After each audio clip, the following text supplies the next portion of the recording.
আমি বলবো কি, দেখো ঠোঁট ফুলানো দেখি আমি এই জন্য মানে আমি সকাল থেকেই তোমাদের মানে স্নান করে যে ওকে এই নতুন জামা পরিয়েছিলাম, দাঁড়াও নতুন জামা পরিয়েছিলাম, তখনও ভিডিও করতে পারিনি। তার একটাই কারণ, ওকে জামা পরালেই, নতুন জামা পরালে ভাবছি ওকে নিয়ে ঘুরতে বেরোবো, তো ওই জন্য নিচ্ছি না বলে কান্না শুরু করছে। আবার খুলিয়ে দিয়েছিলাম, সেই জন্য আর ভিডিও তোমাদের শুভ নববর্ষ জানাতে পারিনি।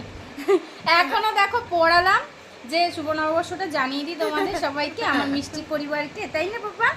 কিন্তু এখনো ভাবছি ওকে ঘুরতে নিয়ে যাবো। বাইরে দেখো বিভৎস রোদ, কোথায় নিয়ে যাবো ওকে? ঠিক আছে দেখি সন্ধ্যেবেলা বেরোতে পারি কি না, মনে হয় না বেরোতে পারবো। এরম করলে হয়? ওলে বলে ওলে বলে আম্মা খাই দেবো তারা তোকে। শুভ নববর্ষ সবাইকে আমার আর সোনা পাপার তরফ থেকে শুভ নববর্ষ।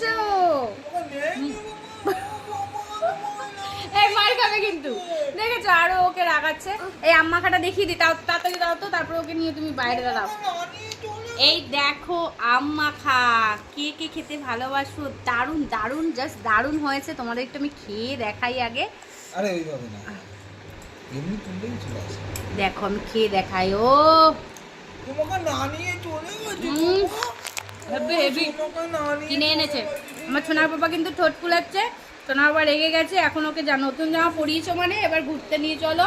ওই দেখো হাত বাড়াচ্ছে, খুলে দাও। ওকে খুলিয়ে দিতে হবে। তো ঠিক আছে চলো টাটা।